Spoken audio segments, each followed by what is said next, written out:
እንጃን ፈርድም የምር ቤተሰቦች ማለት ነው። የምር ኢትዮጵያነቴ አንዳንዴ የሚያሳፍርብኝ ጊዜ ነው እያየሁኝ ያለሁት እዚህ ሶሻል ሚዲያ ላይ ማለት ነው። ወላሂ ከምሬ ነው። ትናንትና በዛ ላይ ደግሞ ተውት ሁሉንም ተውት። እኛን ለምናችሁ ነው አይደል? ዝቅ ብላችሁ ወርዳችሁ እኛን ለምናችሁ ነው። እናንተ ሰርታችሁ ጥራችሁ ግራችሁ በጉልበታችሁ ያገኛችሁት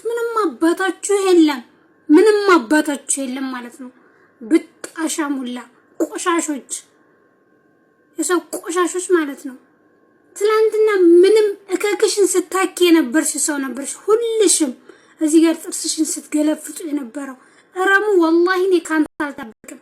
አድርሱለት ለረሙ ማለት ነው። ረሙኒ በፍጹም እኔ ካንተ አልጠብቅም ይሄንን ነገር። በጣም ጋጠወጥና አሳፋሪ ልጅ ነህ በጣም ማለት ነው።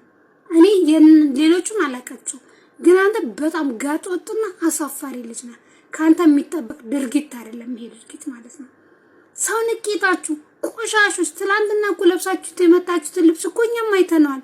የመጣችሁ ሶሻል ሚዲያ ላይ እኮ እኛም አይተነዋል እንዴት አመጣጣችሁ። ጊፍት እየለመናችሁ ለማኝ የጊፍት ጥሮተኞች ማለት ነው። ችጋራሞች እናንተም ሰው ሆናችሁ ደግሞ እናንተ ቆሻሾች እናንተም ሰው ሆናችሁ የምሬ ነው። እንደው ቢያንስ ከሰው የተለየ እንኳን ቢሆን ኖሮ የምትኖሩት ኑሮ ኦኬ ችግር የለውም እንደፈለጋችሁ በሉ። እናንተ ቆሻሾች ማለት ነው። የምሬ ነው። ማን አባታችሁ ስለሆናችሁ ነው እናንተ በልጅቱ የምትስቁት? ማን አባታችሁ ስለሆናችሁ ማለት ነው። ምድረ ገንገበቱላ። በነገራችን ላይ ማለት ነው ጋይስ ያው የሀብት ድህነት ይሻላል ከአይምሮ ድህነት። እናንተ ደግሞ ሙልጭ አላችሁ የአይምሮ ድሃዎች ናችሁ። አስረግጬ ነው የምነግራችሁ ማለት ነው። የምሬ ነው። እንደዚህ በቃ የምር ኢሞሽናል ሆኜ ያወራሁበት እንትን የለም። የምሬ ነው።